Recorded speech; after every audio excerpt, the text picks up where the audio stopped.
Rahab es un personaje que está ilustrado, está descrito en el capítulo 2 de Josué.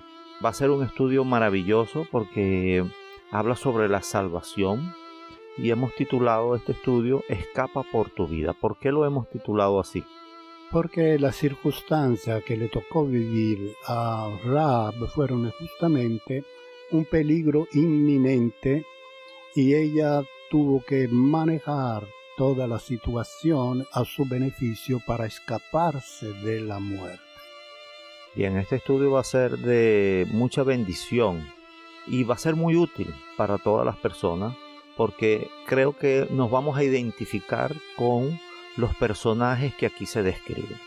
Bien, si no lo han leído, lean el capítulo 2 de Josué para poder entender completamente la historia de lo que está ahí escrito y podemos absorber lo más posible lo que el Señor nos quiere decir. Bien, primeramente tendremos que entender el personaje de Rahab, dónde vivía, a qué se dedicaba, quién era, exacto, su identidad. Ok, háblanos un poquito sobre ella. Bueno, primeramente ella vivía en Jericó. ¿Qué es Jericó? Jericó es la primera ciudad que se encuentran a luchar el pueblo de Israel al momento de tener que conquistar la tierra de Canaán. Es una de las ciudades más antiguas de la historia de la humanidad. Se piensa que ha sido habitada por más de 10.000 años. Y una de las cosas principales que había en esta ciudad que era una muralla bien grande, que después veremos cómo esa muralla se cae cuando el pueblo de Israel la rodea por 7 días consecutivos. Es llamada también la ciudad de las palmeras. Es llamada la ciudad de las palmeras porque está rodeada de tierra muy fértil. Eso le daba a la ciudad una riqueza porque el cultivo de la tierra en ese tiempo de la humanidad, los arbores de la humanidad, 10.000 años atrás, era el tesoro más grande que había. Aparte de que era una ciudad que estaba en una zona estratégica, era una zona estratégica porque te reunía ahí muchas vías de comercio. Era una encrucijada. Sí, una encrucijada donde se realizaba mucho comercio, por lo cual la ciudad era rica. Pero la ciudad tiene un inconveniente en el plano espiritual, que estaba a 240 metros bajo el nivel del mar. ¿Qué quiere decir eso en el plano espiritual? Quiere decir que si nosotros nos basamos en todo lo que es la experiencia que tenemos de la Biblia, todos los lugares altos, las zonas altas, por ejemplo, Jerusalén, se tenía que subir a Jerusalén, mientras que para Jericó tenía que bajarse. Quiere decir en el plano espiritual que Jerusalén tiene una importancia espiritual muy elevada, mientras que Jericó se encuentra en una situación espiritual muy baja. Es una ciudad idólatra, no conoce al Dios de Israel, por lo cual está contaminada, no solo idolatría, pero también de acontecimientos que no agradan a Dios. Es baja su perfil espiritual.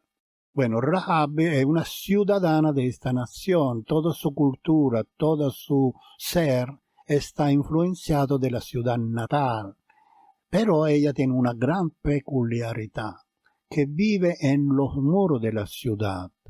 Eso a mí me hace pensar muchísimo porque ella no vivía en el centro. Si vivía en el centro de la ciudad, estaba comprometida con todos los acontecimientos y todo lo que había en una forma muy profunda. Hubiera sido comprometida en el lado espiritual, con la idolatría, tal vez hubiera sido comprometida en algún hecho muy peculiar de un pueblo que no conoce a Dios. Pero ella vivía en el muro. En el muro es una zona limítrofe, al borde de la ciudad, por lo cual me hace pensar que ella no compartía del todo la realidad que vivía la ciudad. Ella podía ver, porque estaba su casa arriba del muro, en una zona alta, podía ver toda la ciudad. Podía calcular y, en cierta forma, pesar los acontecimientos que había en la ciudad. Pero al mismo tiempo tenía una visión de fuera de la ciudad, porque podía ver lo que había en el mundo, lo que había por afuera de esa ciudad, qué realidad había. Prácticamente ella vivía en dos mundos, vivía en dos percepciones de la vida. ¿A qué se dedicaba Rahab?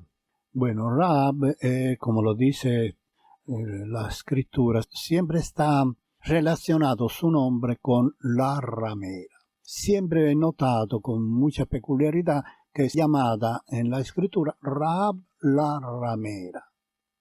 ¿Por qué se utiliza el nombre y después a lo que se dedicaba la persona? ¿Qué quiere decir ramera? ¿De dónde viene ese nombre? Tiene algo que ver con ramas. ¿Por qué se usa ramera en el idioma español que viene de la palabra rama? ¿Por qué rama, Pablo? ¿Qué puede decirnos de eso? Creo que hasta donde hemos averiguado, investigado, era una señal que se ponía a la puerta de las casas, era como unos ramos que se ponían para identificar cierta actividad que se hacía en esas casas. Entonces es una señal que se colocaba en la fachada de las casas para que las personas identificaran qué actividad había en esa casa. Posiblemente era como una señal, no vengan que con niño, con pequeño, porque aquí hay alguna actividad que no le conviene a un menor. Bueno, pues nosotros entendemos como ramera hoy en día una persona que se vende sexualmente, adquiere un beneficio económico por eso. Pero estuvimos investigando porque va un poco más allá de la simple actividad de una persona sexual. Sí, porque parece ser que albergaba personas en sus casas. O sea, era una persona que tenía una propiedad, que tenía una casa. Era una persona que próspera, servía como posada, que albergaba personas y que incluía ciertos servicios sexuales de compañía. Entonces, no era simplemente decir una labor de prostitución, sino que era una acción, una labor comercial, con un albergue, con ciertos beneficios sexuales. Entonces, por eso se utilizaba esa señal de una rama en la fachada de la casa, precisamente para identificar y que cualquier persona de la ciudad pudiera ver esa señal y pudiera entonces saber qué labor se hacía y qué beneficios se podían obtener, hablándolo de esa manera. Ahora bien, por eso llamaban ramera a la persona que tenían una rama adelante en la fachada de su casa. De su casa. Y eso y eso da la connotación. Ahora bien, también servía como albergue. Por eso ella albergó a los dos espías que vinieron. Sí, yo me imagino que en Israel la costumbre antigua tal vez no corresponden a esto, porque esto es un hecho específico de España. Pero el simple hecho que ya se pasaba la voz que allí vivía una persona que practicaba el sexo, ya la casa era estigmatizada. Ahí vive la ramera. Ahí vive la prostituta. Esa es una casa de prostituta. No vamos con niños, no vamos. Las personas que entran ahí están ya mirándose. Mira, fue en casa de una prostituta. Bueno, hoy en día pudiéramos tener una equivalencia, vamos a decirlo. Tal vez hoy en día, por el simple nombre que se coloca afuera en la fachada, ya sabemos a qué actividad se dedica el establecimiento. Por ejemplo, si tú ves y dice hotel y ves 5 estrellas, es un hotel de una categoría, ¿sí? Ahora, tú puedes conseguir también posadas, ¿sí? Puedes conseguir hoteles de 1, de 2, de 4 estrellas. Pero también en el tiempo que tú puedes dedicarte a vivir en ese lugar, Si son hoteles de 1 hora, de 2 horas, ya sospechoso. Después si es un motel. ¿De quién es que va a ir a bueno, vivir después allá? si es un motel es diferente.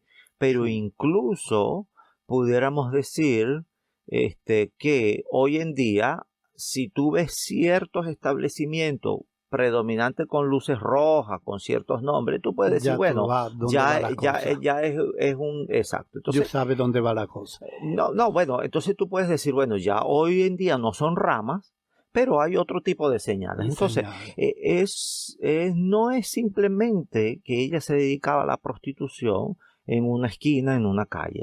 Era la propietaria de su negocio. Correcto. Entonces, eso a ella, nosotros podemos tener, entonces, para plasmar una idea correcta de quién era ella y a qué se dedicaba. ¿Qué significa ella. esa Exacto. profesión? Pero Pablo, es muy importante notar que una prostituta recibe a personas casadas, que pertenecen al gobierno, personas de alto Tal vez rango, influyente. pero que lo hacen a escondidas de su esposa, naturalmente, y ella, una prostituta, se entera de todos los detalles de la vida social de la ciudad, porque ella pasa el tiempo con la persona más influyente. Entonces es importante notar eso también. Sí, evidentemente esa era otra característica. Incluso cuando supieron que habían 2 espías, el rey mandó a buscar directamente en la casa de ella.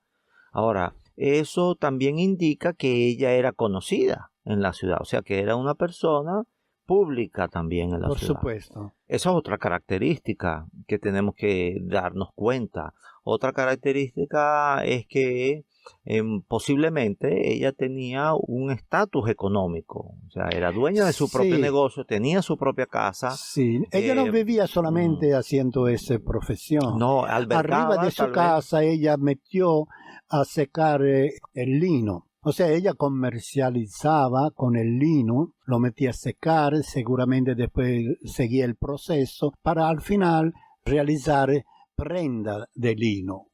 El lino es un material muy costoso, muy apreciado para realizar prenda de vestir. Así que ella tenía todo un negocio en su casa, aparte del hecho que se sabe que su familia vivía al lado. Así que ella era una persona influyente, en cierta forma, en toda la ciudad. Más que influyente, creo que era conocida. Sí. Muy conocida. Creo que era una persona bastante conocida. Muy conocida. Tanto por los que iban a visitarla por sus servicios, como los que no la visitaban por sus servicios. También era conocida. Sí. Me imagino que como persona ella sufría el desprecio de mucha parte de la población y causaba cierto trastorno a la ciudad. Por ejemplo, cuando hablamos de la persona influyente que de escondida la iban a visitar, la reacción de la esposa de esta persona con respecto a esta visita que hacía, entonces era menospreciada y hasta odiada para mucha parte de la ciudad.